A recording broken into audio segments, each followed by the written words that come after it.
All right, let's get our Facebook folks in here before it's officially time to talk ball. Hopefully, there we go. Spinning wheels going. We are boom, boom. Welcome in. Welcome in. You have another second to breathe here, and it is time Tuesday night for an episode of Building the Broncos. I am Nick Kendell, and joined by, as always, on these Tuesday shows, Carl Dumler. Carl, how you doing, man? It's not typical that we get victory Tuesday. I can't even think of the last time the Broncos won a Monday night football game, but here we are, man. Awesome. It's so great. How are you doing? I think they said 2012 was the last time we won a Monday night football game. That can't be true. I 2014. It was Manning years. It was the very last time for sure. Yeah. Wow. Gotta love that. Gotta love it. How are you feeling? What's new? I'm feeling great. Obviously, Broncos have not lost in a calendar month. At this point, obviously there was the bye week somewhere in there, but still riding high on this win. Got to wake up this morning, tell my kids the Broncos won because my wife decided that they couldn't stay up to watch the game. I know she's one of those sticklers on bedtimes, and hopefully she's not watching right now. But no, it was just a great night. Even after the win, I couldn't go to bed, so I went for a 4 or 5 mile run. And probably going to do that again tonight because I'm still just feeling that energy from this kind of game. It just, man, to see the Broncos, winning at home against Chiefs, great. It was. That was still going to be probably the win of the year for the Broncos. But to be able to go on the road now and take on a playoff contender like this, and it just, man, it's been a special month with the Broncos. It has, and hopefully the good times can keep rolling. But for now, the big questions long term, well, if they come up as a super chat, we'll get to them. But want to really marinate and enjoy the present because it's been too long. Really feels just like way too long since we've actually had substance and actual hope and direction with these Broncos. So really high and riding high and enjoying it right now. We got Rob Bucks with us, $5 super chat coming in saying, good evening, gents. Thoughts on the lack of pass rush? Allen wasn't sacked once. Excited to get Greg Dulcich back soon, hopefully. What about your thoughts on the Broncos' lack of sacks on Allen in this game? Obviously, there was a discrepancy there. Russell Wilson was sacked, I believe, 4 times to Allen's 0. But your thoughts on the sack production from the Broncos? And I'm not talking about the Manscaped read coming up. I honestly didn't mind it. I get you want to go get those sacks. You want to get pressure on the quarterback. But with a quarterback like Josh Allen, who actually likes to run, and you saw a few times, if he gets escaping out of the pocket, it could get bad. It can get very dangerous. He ran for that touchdown later in the game to give them a 1-point lead. And you saw the Broncos, a lot of their plan was, we got to contain this guy. Keep him here, keep him in this pocket. They even had a lot of plays where they had a spy. Nick Bonito, with his athleticism, they would have him back there, just kind of watch him. Where's he going? And if he gets out of the pocket, then yes, I'm going to attack. And you just do that when, like I said, when you've got this kind of athletic quarterback. And so it really didn't bother me too much. I'd still like to see a little bit more. You saw that, especially with Baron Browning, they spent a lot of this game double teaming him. Mm-hmm. And so the teams are recognizing, we can't let this guy beat us. And I wish there was maybe somebody else that could really step up into that. Allen had a couple nice rush moves. He had that one where he got held early in the game. Singleton almost picked it off. We just need maybe a few more of those kind of plays. But the Bills, they have a pretty darn good offensive line. So I don't want to take credit away from them either. And like I said, Josh Allen with his running ability, you have to be smart with your pass rush. Pick your opportunities to really attack. And understand if you miss, it could be 6 points going the other way, unfortunately for you. Yeah, I felt like the pass rush in this game was not as extreme as the contain that we saw with Patrick Mahomes last week, but it was a page out of the same playbook where you had on a lot of downs where you could get aggressive with your blitz looks. We saw Bonito dropping into space or, spying him and mirroring Allen in case he does take off. So, yes, the Broncos pass rush is still something of a concern. They've been better of the last 2.5 weeks, 3 weeks since Browning's come back. And I don't know if causation isn't correlation isn't causation. Did I say causation isn't correlation, but we've had Zach Allen really come into his own the last few weeks as well. So they look better there, but the Broncos are still dead last in the NFL this season in their pressure rate, according to Pro Football Reference, at just getting pressure on 15% of the dropbacks. Number one in the NFL is the Jets at 29.6. But they did get PFF. They account pressures a little differently, but 10 pressures in this game on 26 dropbacks from Allen.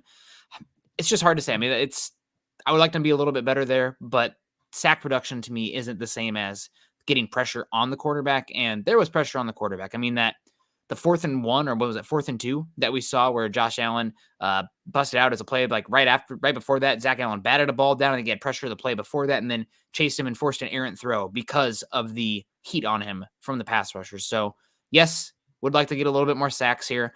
Hopefully we can see that going forward because obviously, as we've seen with the Broncos, when you are sacked and it's, 2nd and 6, 2nd and 16 or something, it's a lot harder to convert from there. But I'm not super worried compared to where we were coming into it because I never had super high expectations for the pass rush statistical output. Yeah, I'm with you. And we got Michael coming in saying, good evening, Nick and Carl. I'm building the Broncos. Go Broncos. Michael, always good to see you. And we got D Porter coming in with the $10 super saying, hey, Nick and Carl, I attribute the current hot streak to the meet and greet. It's M&G Mojo. Hey, I mean, Nick, you started this, man. Your first official live Bronco win, and now we haven't lost. And so now you can never go to a Bronco game again because they're never going to lose again. The second you go back, it's going to end horribly for the Broncos. So what I'm hearing is once this streak stops, they need to fly me back out and go to another game. I got the secret sauce there. Again, not a Manscaped read. But thank you so much, D. Porter. Really, really great to meet you at the meet and greet. It was a lot of fun hanging out with everybody. And definitely, I can't guarantee anything for next year because I will have a less than 1-year-old here. What does that look like? I don't know. But won't be the last meet and greet for sure. It was a lot of fun. If you didn't get a chance to get out there, make sure you do. But D. Porter, awesome to see. We also got our guy, Phil McLaughlin, coming in. That was one of the ones that broke my heart that couldn't get out there. So Phil says, good evening, Nick, Carl, and Deacon Scott. What a game. Got to give them a turkey leg. I think the Broncos maybe gave the Bills a turkey leg. Seems like the D is still having a problem against the run. Honestly, I don't know what the Bills stopped run, but thankfully they did. Or why the Bills stopped running, but thankfully they did. Buck 'em and go Broncos. Well, luckily for the Broncos, it was one of the games where the game flow worked out where the Bills were playing catch up the entire time. I mean, almost immediately they had to play catch up. And I think they didn't have a lead until that last drive they had where they scored a touchdown. So that was fortunate for the Broncos. Probably unfortunate. That's not going to be the case for most games going forward. You're not going to have, 2 turnovers in the first 2 drives. So there will be closer games where maybe even games where the opponents have the lead and they're able to run a little bit more. But yeah, the rushing defense is a concern. I will say, I know that there's been a little bit of talk about that this week, and I don't have the data yet on the personnel fronts from this game, but I think the Broncos matched up very light against the Bills in this game with, a lot of 3 edge rusher looks out there, not a lot of base personnel. So I'm not super worried about the run defense. I think it was almost like a schematic matchup kind of thing with the Bills and their 10 personnel. But it's going to be interesting and a trend going forward to follow at least. Yeah. No, and it really wasn't everybody.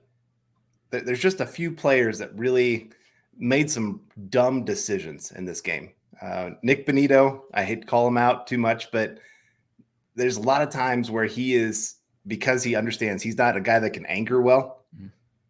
So he tries to beat a guy to the inside, and all of a sudden, boom, that edge is just given up like crazy. Cooper has not been great lately, in my opinion. Jewell did not have a good game. The tackling was horrible in this game. There's a few things that they can clean up. And like I said, for me, Bonito, I really wish if it's considered a rundown, him not being on the field. If it's a pure passing situation, then yeah, go ahead. Give him his chance to go make a play, get after somebody. Even against Minnesota, I don't mind him being a spy like he was, because Dobbs, he can run the football just fine. So you're going to want a guy that's athletic that can get after him like that. But like I said, just his inability to hold the edge, teams attack that like crazy. They see him on the field and it's boom, we got to attack number 42 in the run game. Yeah, we'll be curious to see what the strategy is going forward with that. There was that play with Latavius Murray where Benito crashed in. We don't know what the assignment was, to be fair, but it looked like one that maybe he abandoned his gap there, and it led to Latavius Murray kicking it out, and just really easy, and a really easy run from that. So will be fun. Again, I really liked all the usage of Benito in this game with a little bit of a creeper up there, spying on the quarterback, mirroring Josh Allen. Maybe you'll have to see that again with Josh Dobbs this week with the Vikings, considering he's an athlete and the Bills can't really run a typical rushing offense. So it's going to be a fun matchup this week against the Vikings. We're excited for that, but we need to revel on this Bills game still a little bit longer. And man, Broncos win 3 in a row. That's made me hungry for more wins. And if you're hungry, you guys definitely got to check out Little Caesars, the official pizza sponsor of the NFL and part of your game day. The pizza is a huge part, obviously, of my week watching football. I mean, we eat a good amount of pizza. My wife's a vegetarian, so I'll get, the half pepperoni, whatever. I really like a good Supreme there, but love pizza. And we could not be repping wings this week, obviously. Playing the Buffalo, wings are off the menu. So make sure you're checking out Little Caesars. Order online during our pizza pregame, 1 hour and 3 hours before and after the NFL kickoffs, plus all day Sunday, and get ready for some football and fun. Choose your favorite Little Caesars pizza or pick the toppings you crave. Either way, you win. And speaking of winning, everyone scores with convenient delivery on our in-store pizza portal pickup. So grab some friends and enjoy a few slices during the game this upcoming week. Gotta love Little Caesars. So keeping it going here, Carl. Any more thoughts on this game? I know you got a lot of thoughts here, and we got Phil coming back and said, do you guys think there were a lot of missed tackles in this game? I don't know if it was higher than a typical rate. I think that it felt like once they got through that first line of defense, the Bills' run game, it was like off to the races. It was kind of a party of seeing guys getting washed out, but it didn't really feel like the Miami game where it was missed tackles left and right or guys missing dudes in space. Yeah, I think maybe a bigger issue was a lot of over pursuing, where they were seeing a play go to the right, so guys just really crashed down the line of scrimmage, and then there was a lot of big cutback lanes for Cook or for Murray or whoever was running the football there. And so and I think you said earlier that there were a lot, they used a lot more light formations in this one. They had some NASCAR packages, especially to get after the quarterback, because the Bills just love to pass. Like, even if the run game's working, they've actually had a pretty solid run game all year. They kind of were like the Broncos early in the year where Peyton would say, oh yeah, I should have stuck with the run game. Like, there's a lot of games they should have just stuck with the run game, but they have this high-powered quarterback that, has the golden arm. I mean, if you were designing an arm for a quarterback, it would be Josh Allen's arm. Probably. But unfortunately, this is where you live by the arm, you die by the arm. That's the kind of player that he is. I know a lot of people have said Brett Favre, but he's just Brett Favre. It fit more the time period where he was playing. It doesn't fit today's NFL, where teams like that's what they're keying for. They understand a lot of times you can't stop teams as much from 20 to 20, but if you can get those turnovers, that's what you're trying to fight for. Those are the game-changing plays. And so I feel like Josh Allen's just a little bit out of his time table, and tried to make a few throws that he never should have. Probably should have had about 4 or 5 interceptions in that game. Really, he got lucky on a few plays. So, the missed tackles, it's a problem. The over pursuing, it's a problem. They've got to clean some of this up if they really want to take this team to another level. And that's on the defense. I don't want to say too much bad about the defense, because you just took on 2 of the best quarterbacks in football and contained them well, about as good as anybody has done in the last couple of years. But we're talking run defense, right? And part of that is the quarterbacks who are facing as well. But it is a slight concern. I mean, Jonathan Harris, God bless him, but he doesn't look like he should be one of your starters in base defense out there. Honestly, maybe you should see Purcell in there more at nose tackle with DJ Jones kicked out to that 4-eye 5 technique spot. You lose a little bit of the pass rush there, but at least you get a little bit more mass. I don't know. The run defense is pretty poor. This was a pretty poor game from the linebackers as well. I think this maybe was Jules' worst game of the season. But in the end, it doesn't matter. The Broncos took the ball away, and I can't say the offense took advantage of the ball taken away, but the defense took the ball away and kept Josh Allen out of the end zone for the most part. So really, really hard to be too hard on it. Obviously, a few things to improve here and there. And Sean Payton said as such today as well. Things I got to keep working on. So a lot of fun to see that win. Anything really surprise you from this game as well, Carl? Anything that you had prior expectations coming in that blew you away from how the Broncos played, good or bad? Well, I think, again, just the secondary being able to play. Like the Chiefs, they don't have a great wide receiver core. And I'm not trying to say the Bills do, but obviously they have a couple players. Diggs is a pretty good player. Gabe Davis is another that's had really nice moments. And I got to say, Fabian Moreau, another decent game for him. Not against the run, but in pass coverage. Like he was making some great plays. Another guy that maybe could have had a multi-interception kind of game because he just was right there ready to make a play, understood what the Bills were trying to do. You got McMillian again, another great play for him of getting the forced fumble right there, very first play, did another nice job in coverage. And so the Broncos, I mean, for as much as we at the beginning of the year questioned like who's going to be their number 2 and number 3 corner on their trio, now they need to have them stay healthy. Everybody knock on wood here, because like I said, if any of those guys go down, it's going to be kind of panic mode. I don't know what we really got behind them because Mathis again gave up some bad plays in the few snaps that he got on defense. I mean, it's obvious that teams still see like when number 27 is on the field, that's who we're going after. But again, it's great to see Moreau step up to that position of knowing, okay, they're going to throw at me a lot. Because I think Surtain was only 3 passes came his way the entire game. So teams are going to stay away from him as much as they possibly can. And then, of course, Justin Simmons having another good game, another nice pick, pretty good in the run defense. He was one of the few that really stepped up that way. So that's secondary. Man, they've really become the strength of this team, in my opinion. And it's really, I mean, you can do a lot structurally because of Patrick Surtain being so good on that side of the field. And I got no issue. I mean, considering how much zone teams play on early downs, you're not going to have Surtain just shadow a guy and give your tendency away. Like, oh, it's man. He's following the guy in the pre-snap motion there. So everybody, fire, call the audible there or whatever. So we're not seeing that so much. But playing that side of the field, you can do a lot with him. And then Simmons taking the ball away. I don't know if we quantify enough the playmaking ability of Simmons, but it wasn't just that interception, good eyes, right place, right time, cover 3 call on that one, I believe. But then the punching the ball out from James Cook too. Now a miraculous Australian rules football dribble back to James Cook on that one, but Simmons got his hand in there and that could have been the game right there. Another one where he's just making plays. It's kind of trickling down on Jaquan McMillian there on that first play as well, attacking the football. So yeah, the secondary is great. I do worry at some point that Fabian Moreau is going to turn into a pumpkin, right? It's like I watched him enough watching the Falcons, doing the Falcons stuff with Scott. And it's like, man, he is not very physical, not very good. Luckily in coverage, the athleticism shows they're closing on the football. I do worry about the physicality, teams that can run the football better because of game script, and also maybe teams that are better in the quick pass game that can isolate Moreau in space.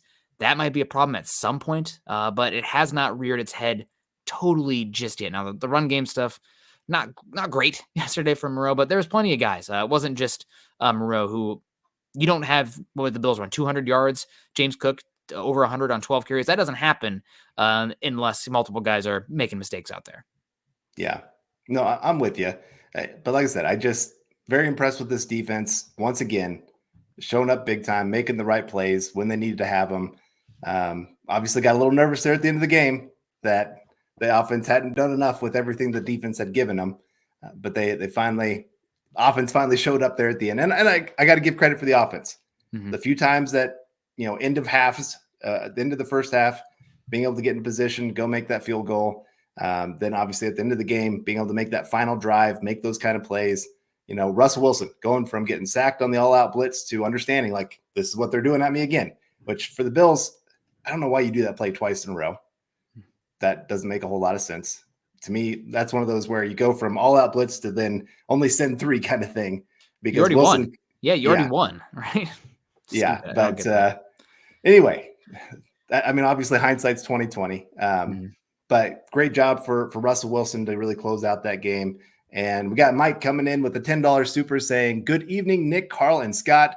Great win. I believe we are a work in progress. Definitely believe we are on the right track. What are your thoughts on Minnesota? Go Broncos and go MHH." Thank you, Mike. I don't want to spend too much time breaking down Minnesota unless Carl does, because this will be, his chance to really have the floor for that. But the thing that I am fascinated to watch in this matchup, and if you follow me on Twitter, I've tweeted about it probably 3 or 4 times already with different data. But the Vikings under Brian Flores are far and away the heaviest blitz rate team in the NFL. They will run cover 0. They will send jailhouse blitzes, a lot of different stuff with a single high safety. They are not a friend to send rushers and leave guys in the back end vulnerable, which means you could have a chance for some big plays, DPIs down the field, kind of like what we saw with that Jerry Jeudy pass interference to get the Broncos in field goal range. That being said, on the season, Russell Wilson and the Broncos have struggled against the blitz overall. There's enough of a sample size now to say that it's not just, a fluke. The data is the data. And I think out of quarterbacks with 125 pass dropbacks this season, which creates a sample size of 30 quarterbacks, Russell Wilson's EPA per play against the blitz is the 3rd worst in the NFL. So against a really aggressive team that wants to blitz, highest blitz rate in the NFL on first down, I think the 3rd highest on 3rd down as well. How does Sean Payton work around that? We've seen the Broncos, I think, improve over time with screens this season, maybe some jet sweep stuff as well. I know the Marvin Mims stuff, cover your ears there, but you got to figure out how to get around these guys, use their aggression against them. So will be very interesting. Russell Wilson's struggles in the quick pass game hurt your ability there too. It's probably the reason the EPA is so low against the blitz. But that is my biggest thing. What do the Broncos look like against the blitz? Because it's not going to be a surprise. It's coming. Yeah. I thought, I give the all-out blitz, obviously, there at the end where they gave up the sack. It was kind of a weird stepping by Russell Wilson. I think he only took like 2 steps back. And obviously with the jailhouse blitz like that, you need a little bit more space. Usually you're trying to tell your quarterbacks, like, keep drifting. Yeah. And then just, try to throw to a spot and hope your guy can go make a play. That's what he did on the second time. But I felt like there's a couple plays. Some of the biggest plays for the Broncos in that game was when the Bills did bring pressure and the offensive line held up. I loved Manhurts. I thought he did great in pass protection. He had a couple really nice blocks there to set up. I think there was one to Cortland Sutton on a play where he was coming clear across the formation, ended up catching it there on the sideline. That was on a blitz play by the Bills. And the Bills didn't blitz a whole lot in this one. But I think the few times they did, the Broncos did a decent job of picking it up. It was kind of weird. Some of their worst protection was when the Bills only brought 3. I don't know what was going on there. Just a lot of miscommunications of who had who, but that was kind of rough to watch. And Lloyd Cushenberry had a bad game. Probably his worst here in the last 2 months, in my opinion. I thought Ed Oliver took it to him and Powers. Yeah, right. Pretty often. Still, Russell Wilson overall had time to throw. I think he had the 4th longest time to throw in the NFL. We don't have the time to pressure data yet, but we'll see what that looks like when it is released. But yeah, it was a great game. Ed Oliver, still, they paid him big money. One of the better athletes at defensive tackle. So Broncos, I don't want to say escape with a win. Both teams tried to win and both teams tried to lose, and ball bounced Denver's way enough, and they executed when it mattered. And God, man, I want to say, Scott had the data earlier when we were talking about it, but they were like something like 4 for 9 on third down entering the 4th quarter or something terrible. And they end the game 8 for 19, I want to say. And they were just unbelievable, 3rd down after 3rd down after 3rd down in that 4th quarter there. Really managing the game. And then Russell Wilson finding a way. It was never really super pretty from them, but using his legs, being a playmaker, distributing the ball to the running backs, and letting his playmakers go out there and do stuff too. So it was great. It was a lot of fun to see. 4 for 14 on third down, average yards to go 8.9. They finished 9 for 18 or 8 for 19 or something. So really just a clutch down the stretch there. That felt, all this. I don't know if you followed the Broncos kind of stuff today with, is Russell Wilson back? No, he's not back.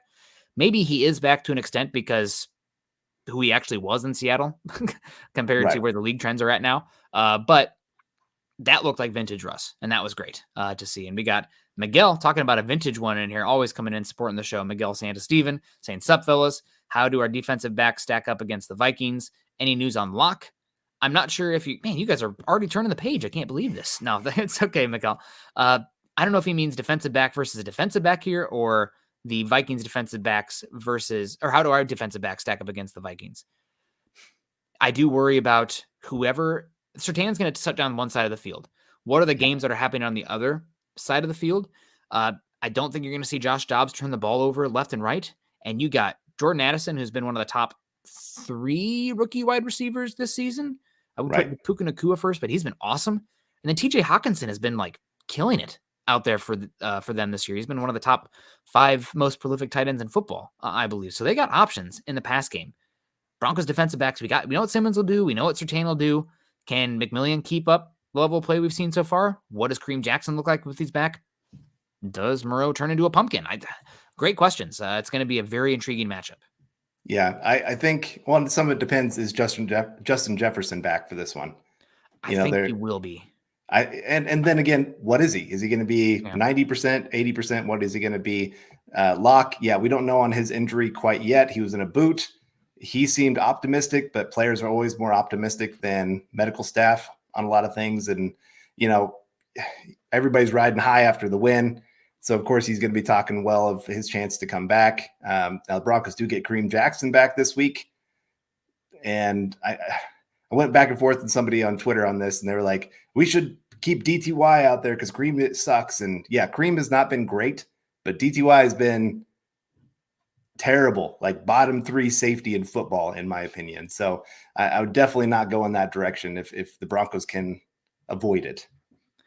Yeah, and you want to avoid this holiday season, Thanksgiving coming up here, not having your turkey leg ready to spice things up on your Thanksgiving as we dive headfirst into the mountains of mashed potatoes and cranberry sauce. Let's talk about the unsung hero of the holiday season, the Manscaped Lawnmower 5.0 Ultra. That's right. It's time to go cold turkey on your old razor and take care of your own turkey leg with the Lawnmower 5.0 Ultra. Visit manscaped.com and use our code HUDDLE for 20% off and free shipping, and enjoy Thanksgiving in style with the Lawnmower 5.0 Ultra. Gobble, gobble, boys. Yeah, if there's anybody that knows anything about trimming, it's this guy right here. So understand this Lawnmower 5.0, it's waterproof so you can groom wet or dry. Let's face it, we all want to look our best before carving that bird. Plus, the LED spotlight ensures you don't miss a spot, even in low light situations. And for my men who go back for seconds, Manscaped's Performance Package 5.0 Ultra is the ultimate bundle for the man who deserves it all. Yeah, guys, so get 20% off and free shipping with our code HUDDLE at manscaped.com. Again, that's 20% off with free shipping at manscaped.com, and use our code HUDDLE. Be thankful this holiday season for the best gift of all from Manscaped. Your balls will thank you. Always a good time. We got Phil McLaughlin coming in here saying, are we going to be able to keep Justin Simmons? He is on fire this season. Yeah, things are going to get really interesting this upcoming offseason, and I love you guys talking team building here, getting way ahead. Right now, I think the biggest 3 contracts off the top of my head are Justin Simmons, Garrett Bowles, and Cortland Sutton. I don't want to have Broncos football in 2024 without any of them, and they might have to make some hard decisions here. But I think out of that order, Simmons is the most likely to be retained and extended. I mean, I know that Von Miller was never not a Bronco for life, and because he wasn't, maybe nobody ever will be. But Simmons is the heartbeat of Denver, represents the city, the organization, everything he ever does very well. And I hope that they can keep Simmons. I'm with you. obviously he's been a playmaker, 3 interceptions in the last 4 games. His work on the back end, and like I said, coming up, helping with the run game has been an underrated part of his game. Now he's not laying the big hits, but he is smart, knowing where a play is going, getting to that spot as quick as possible. So I'm hoping they can keep him, but I think he's also proven that he might have some incredible value in a trade. So that might be enticing for the Broncos, but then you got to have somebody to replace him. So personally, I don't think you're going to get enough back in a trade to justify leaving a player like him off, because he's an all-pro caliber player. Especially like I said, after these last few games, he started off the season rough, but everybody on defense started the season off rough. You could tell everybody wasn't on the same page, knowing exactly where they're supposed to be, and everybody was just like a half step late getting to plays. But lately, yeah, he's been right place, right time each time. And so I'm hoping they can keep him. Garrett Bowles, he kind of had a little bit of a rougher game this last week yesterday against Buffalo. I would say it wasn't his best, is what I'll say. I thought you were about to give credit to my guy, AJ Epinesa. Go Hawks. But anyway. Okay. I mean, if somebody has a bad game, that means somebody else had a good game, right? Yeah. Kind of the interesting thing, Mike McGlinchey on the other side, this might have been his best game. I think so. I think he only gave up 2 pressures, no sacks. One false start. Oh, yeah, the false start. The stupid penalties. Yeah. Man, how many pre-snap penalties did we have in this game? It's way too many, obviously. And this offense isn't one of those that can overcome those kind of stupid penalties. Those 5 yards make a huge difference. You think of that first drive, you go from 3rd and 8 to 3rd and 12. It changed their whole dynamic of how they were going to attack that play. All of a sudden, they did a handoff, and it went for 8 yards. But I think if it's 3rd and 8, you feel a lot more comfortable trying to throw it there. Maybe you pick up a first down. Maybe you get a touchdown off your first drive, where it really puts the pressure on the Buffalo Bills instead of just the field goal. So again, just a couple little stupid mistakes. But Michael Gunchie, I got to give him credit. I think he's slowly improved as the season has gone on, in my opinion. Garrett Bowles, he's I'd say a couple of his rougher games have been these last couple ones. Now, Chiefs, they have some good pass rushers. Buffalo Bills, again, have some really good pass rushers. So understand they're going against some really good players, and they're going to lose a few of those battles. But Mario coming in saying, how do we get one of those hats? Yes. You can head over to our merch store, and it's right there on the screen, mhhmerch.com. That's where you can get all of these kind of hats for every show that's out there. There's even the Broncos for breakfast. You got the mugs. Look at that, man. Nick, he's got the hat game going. So definitely anybody that would like to get one of these. I always love wearing this around town. Every once in a while, somebody will recognize and be like, oh, I've heard of that show. And I'm like, well, I'm kind of on that show. But no, we'd love to see any of you. If you guys get a hat, make sure you guys take a picture, tag us on Twitter or Facebook or whatever, just so we know that we can see you wearing the good gear. Yeah, a lot of fun. And support coming in again from Michael Ronquillo. Michael, man, always good to hear from you. I hope you're doing well. And starting to be it's getting that time of year out here in the Pacific Northwest where I'm getting envious of your Tucson sun and temperature. I mean, sun was going down today as I pulled up. So we're entering the big dark. And we got KB82 coming in, $4.99, saying, what are your thoughts on Jaquan McMillian and Fabian Moreau's play? I've been pleasantly surprised. We did talk about them a little bit earlier. I think Moreau you're writing him for now, but he's very much a stopgap guy out there. You're looking for a long-term option at cornerback too, boundary cornerback too. But you ride that as long as you can, and he's playing solid football, and credit to Christian Parker and Moreau, both getting him ready and looking a lot better than Mathis out there. Jaquan McMillian, though, the Broncos, I think they found something here. I think that I would be curious if the offseason, if he's given a chance to maybe compete for the wide corner spot as well, if they wanted to go a different direction with the slot. But he's been awesome in the slot. He's been physical. He's been taking the ball away.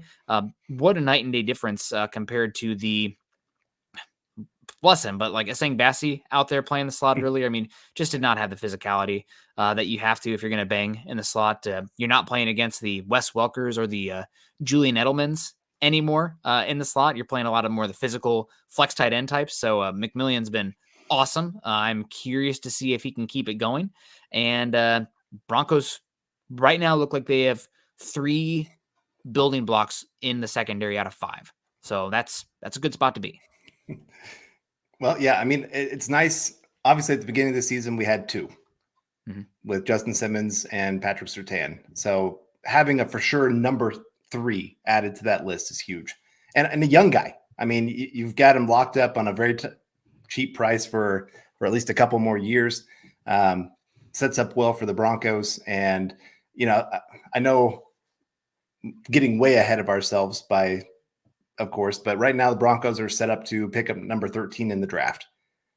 And means we're probably going to miss out on the elite offensive talent per se. I mean, the top 2 tackles, probably top 2 wide receivers, the quarterbacks, obviously. And so kind of pushes some of those defensive prospects down the list. And there's a lot of cornerbacks that are kind of in that mix for that middle of the first round place. Is cornerback a position you'd be willing to go there in the first round? I think everything's on the table right now for the Broncos. I always will lean towards position of value at the end of the day, because especially ones that if you don't take one in the first round, you don't find them. But yeah, it's cornerback is certainly on the table. You have McKinstry from Alabama, Wiggins from Clemson. You have Cooper DeJean at Iowa. We'll see what happens with Kalen King at Penn State.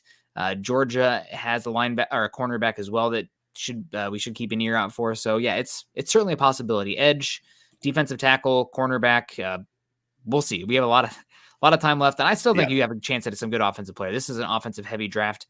Maybe this will be the year, even though the Broncos are in theory set at tackle next season. Maybe this is the year they finally take a tackle. There should be some good ones available middle of the first round. And we talked about the uncertainty at wide receiver going forward. Jerry Jeudy's, it's not a high volume passing attack. They've tried to trade him multiple times. We'll see what happens with Cortland Sutton's contract. It's a pretty good wide receiver class as well.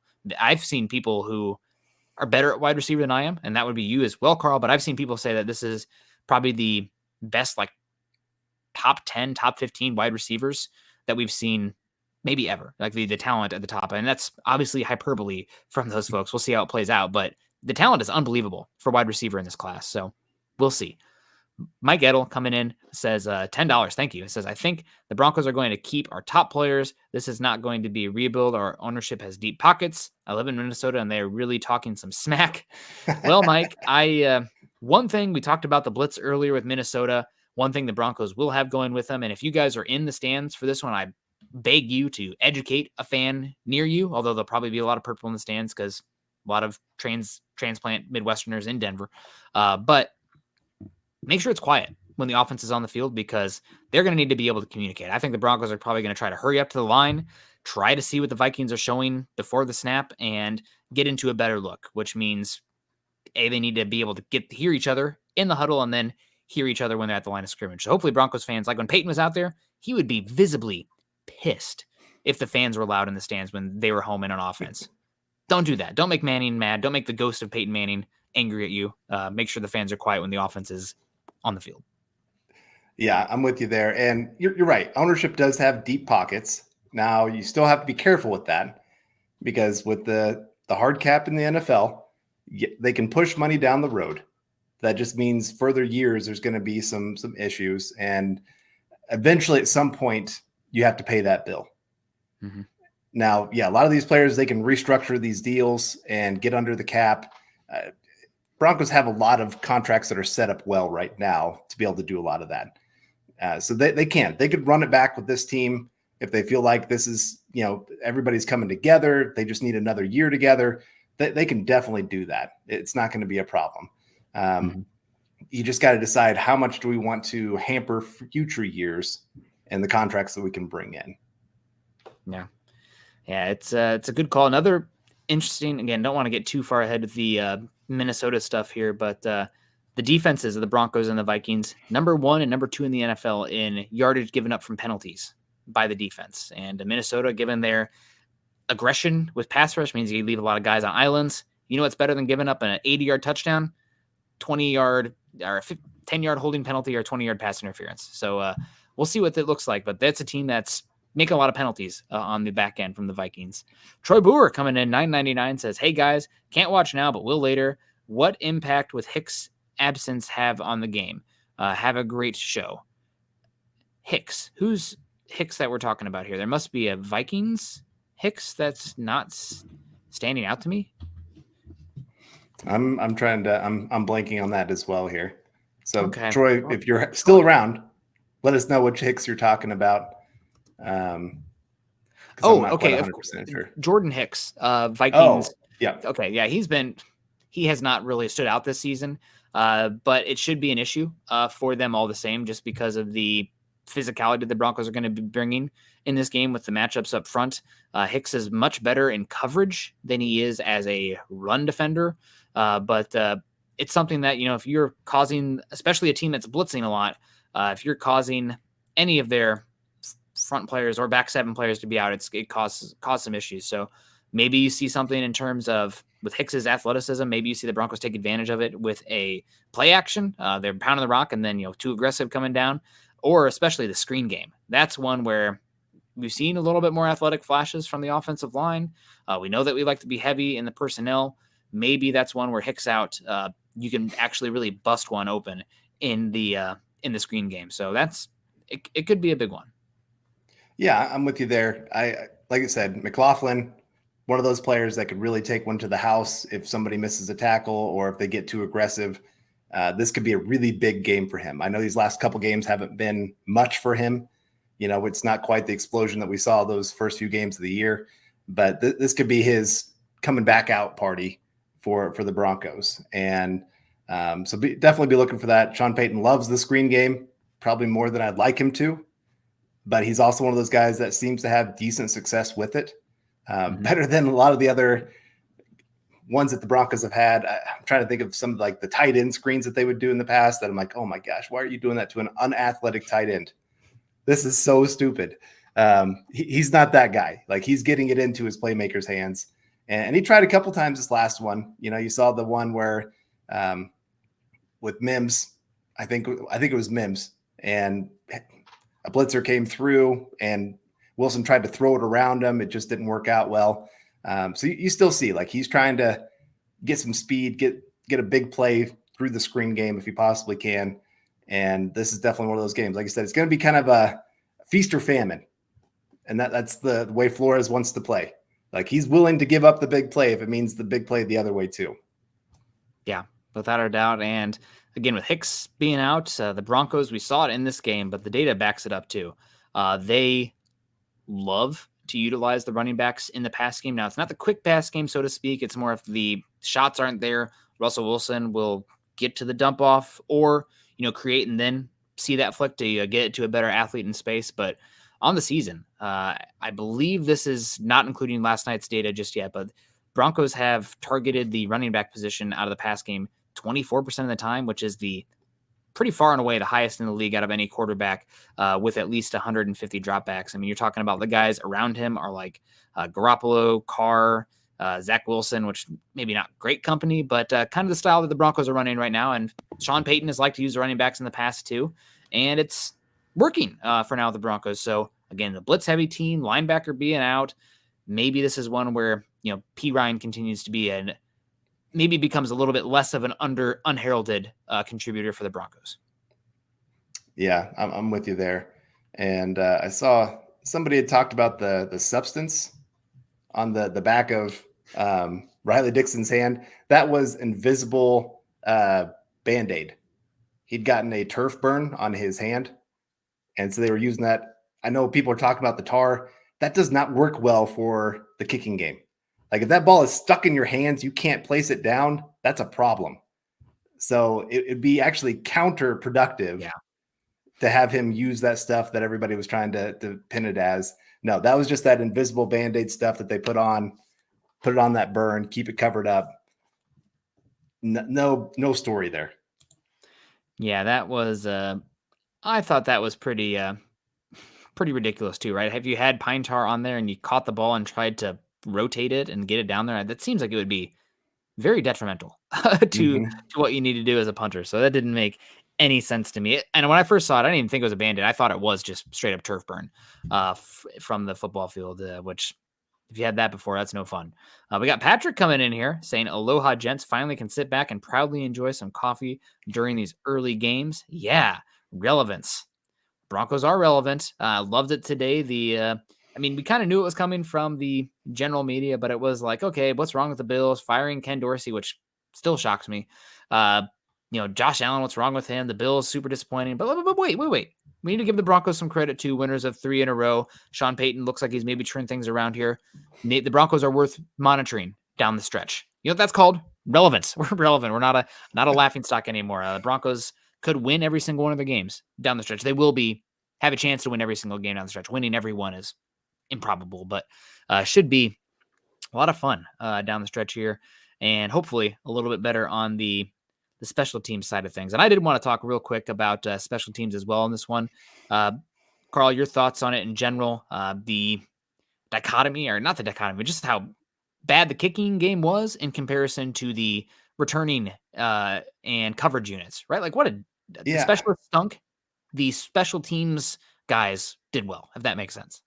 Right. Yeah. Marvin Mims, I think he's under talked about for the kind of player that he is. And right now you could make the argument that he should be an all-pro returner. I don't think there's even an argument. He is the all-pro returner in the NFL right now.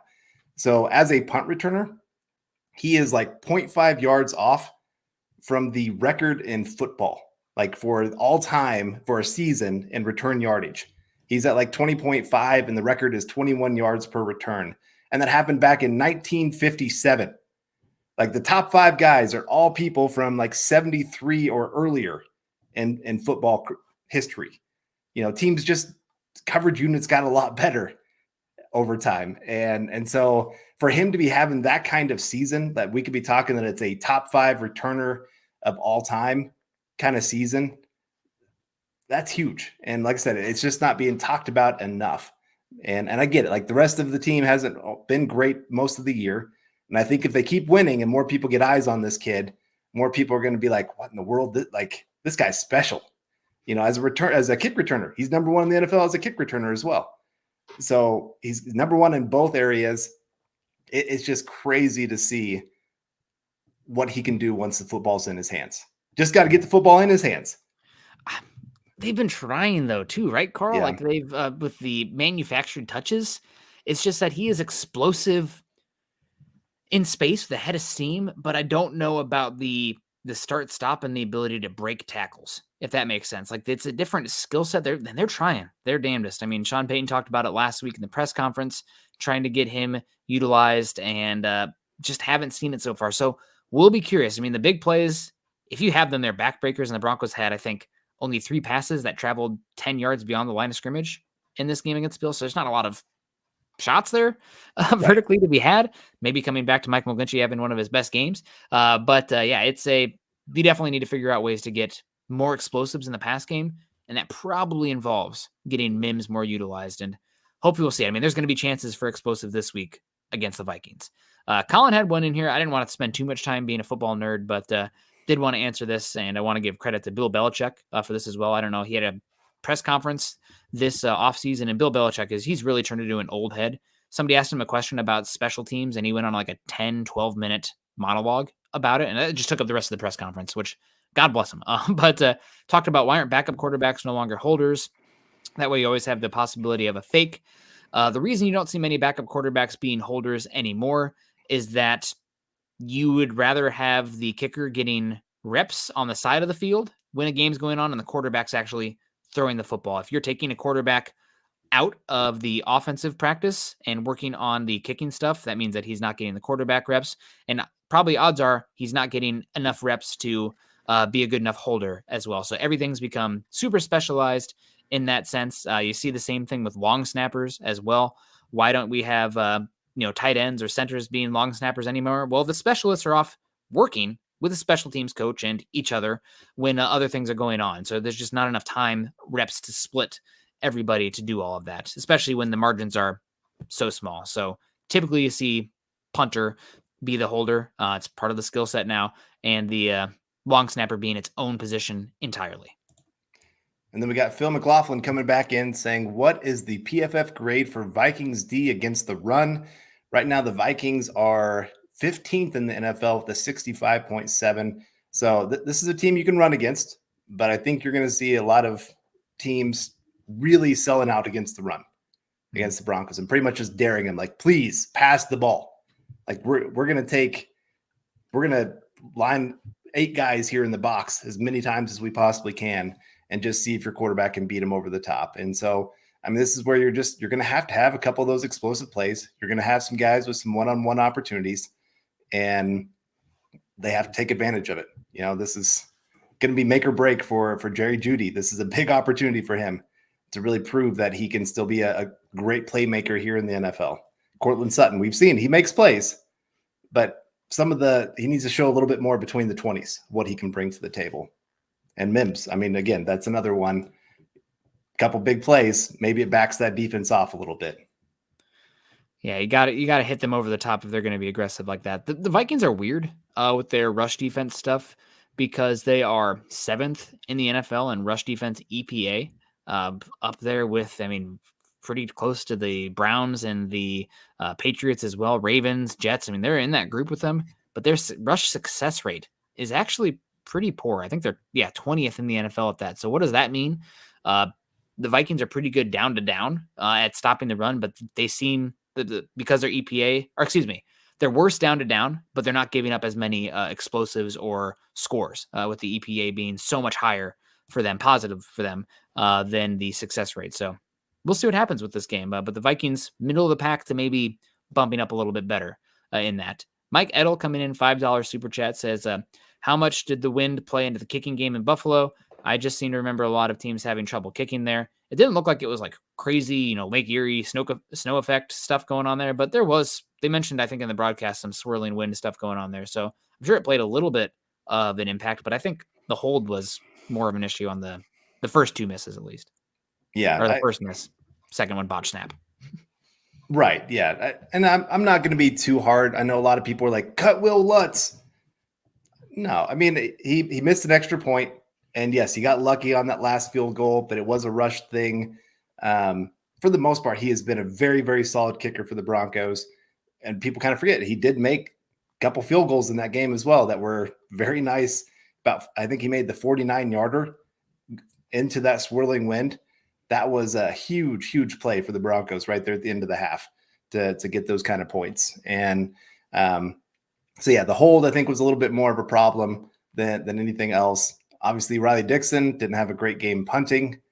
A couple times where the Broncos really could have pinned them back. He punts it straight through the end zone. So maybe that's a little bit of that swirling wind as well. Not quite feeling it. Yeah, it was not a great day for the specialist, but overall, I think you got to be pretty happy with what special teams was able to do in this game. Yeah, I wasn't great, but overall, pretty good return from the specialist as well. And I mean, because of Mims and the turnovers, the Broncos had started their average starting field position was their own 42, 41. I mean, that's unheard of. Carl, do you know how many points the Broncos had off of turnovers in this game? 6. Do you know how many first downs they had following those turnovers? Like 1? 0. Okay. 0 first downs.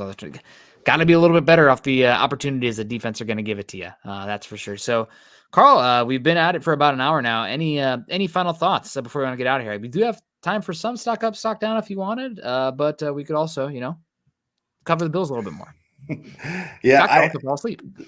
The one thing I did want to hit on, and I've seen it in the comments quite a bit, people talk about Dulcich and him coming back, and that has definitely been an element missing from this offense from earlier. The reality is actually during the stretch wins, the offense is scoring less than they were earlier in the year. Obviously, the big difference is the defense and what they're giving up. But the offense is almost taking a little bit step back. They're almost getting a little bit more conservative. And part of it is they don't quite have those weapons to take advantage of opportunities. And so getting Dulcich back could definitely be a nice moment for the Broncos. I'm torn on it because he's always kind of that teams know if Dulcich is in the game, 95% of the time they're going to be passing it.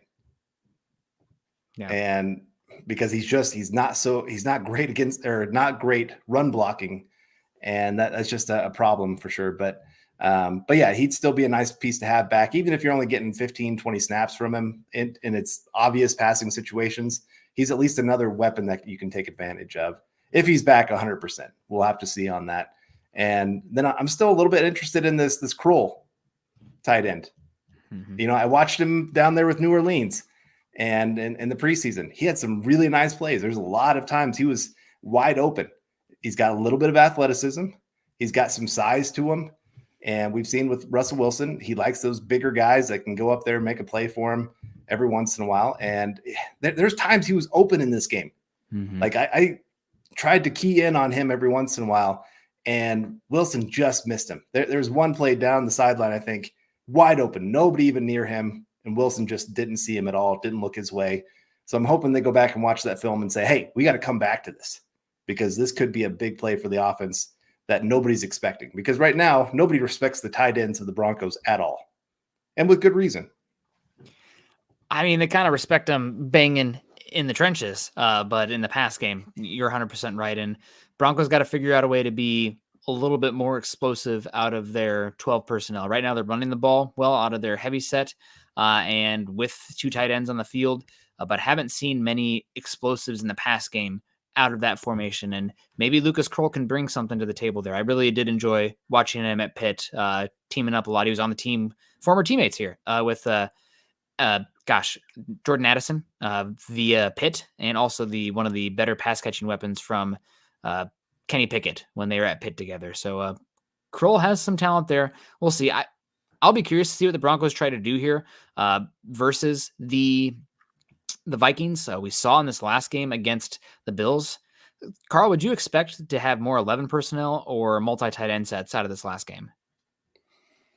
Against the Bills? Yeah. Probably multi-tight end sets. We had more 11 personnel in this game overall. So, I mean, there's plenty of snaps. I mean, we had Mims have how many snaps did Mims have in this one? 8th highest snap getter at 52 snaps. So he was out there out of 76. So there was a lot of 11 personnel. I'll be curious to see what the strategy is. Do you want to pack the box to try to protect quarterback, get more hat on hat in there, or are you going to try to spread them out? I think personally, given Russell Wilson's struggles in the quick game, I'd rather pack the box a bit and go hat on hat there, just because I don't know if Russell Wilson is finding those options. But the last few weeks, he has been a lot better at getting the plays on time, quicker, getting guys to the line of scrimmage, and making the checks at the line of scrimmage. We've seen that start to improve as he's starting to seems to be more comfortable in the system and what Sean Payton's wanted to ask of him. So it's going to be a hell of a matchup. And man, what a hell of a time. Broncos 3 wins in a row. Who'd have thought we would be here? Carl, we've been asking for it for years. Can we just have some relevant, meaningful football in December? Like have something that it's not like week 16 and we're sitting here like, oh, this team need to lose so the Broncos have a better draft pick. That might be in the past. That might be not this season. So another big game coming up against the Vikings, primetime Sunday night. We're going to have a lot of time to talk about that, and definitely still time to celebrate a big victory on the road, handing the Bills their first home loss in Buffalo this season. So a lot of fun. Any final thoughts, Carl? Yeah, I think it's funny. 2 weeks ago, a lot of people were screaming the Broncos should be taking off the primetime games, try to flex those games out of there because it's just going to be embarrassing. And now, like I said, Broncos 3-game winning streak, has a bigger win streak than them, Vikings at 5. Yeah. So you got the 2 hottest teams in football coming together on Sunday Night Football. It's going to be a lot of fun. Can't wait for it. Hopefully we get to keep this streak going, get to that 5-5 mark. And man, who would have imagined 1-5, maybe possibly in 5-5 with this team? So pretty crazy to see. Yeah. A lot of fun. And Phil comes in says, so is there going to be a time when we open up the O and throw deep? I think that the calls are there, but if you're moving the ball efficiently, I wouldn't worry too much about it. But this is probably the week where you're hopefully going to see some shots. There's going to be some ISO, and you need to be aggressive and take advantage of those. But right now, it doesn't seem like a lot of teams, and this, Phil, I could go on a bit about this, but teams are playing so much zone and 2 deep safety stuff right now that they are doing everything they can to take away explosives. It's not just Denver, not with fans feeling like they aren't opening it up and throwing it deep. It's everybody. The explosive play rates have plummeted over the last few years, and they're at a 25-year low. So you still Broncos need to figure out how to create explosives.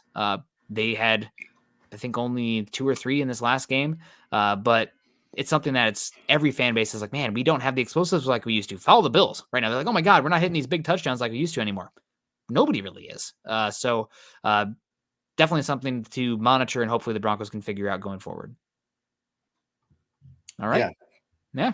Well, God bless, man. What a game. A lot of fun here. Victory Tuesday. Don't have those come around very often, so definitely soaking that up. Make sure you guys are following Carl and I on Twitter. Carl is at Carl Dumler MHH. I'm at Nick Kendell MHH. Also, make sure you guys are following us at BTB Football Pod over on Twitter, as well as at Mile High Huddle. If you haven't done so yet, join us at Facebook.com/Mile High Huddle and Facebook.com/Mile High Huddle Pod. And as that ticker says there underneath, if you're joining us over on YouTube today, subscribe to Mile High Huddle, like this show specifically, and share on your social media platforms. So that way, more people come in. It's a lot of fun. Broncos are on a win streak right now. The vibes are great. Let's get some more people in here to hang out and, ride. God, do we want to say let's ride? Is that even okay to say right now? And you just broke everything. No, and the vibes are good. We're having fun. It's great to see the Broncos playing competitive football. A lot of fun. Thank you for everybody who joined us today. Make sure you continue to choose kindness and compassion. We'll see you again later. Go Broncos.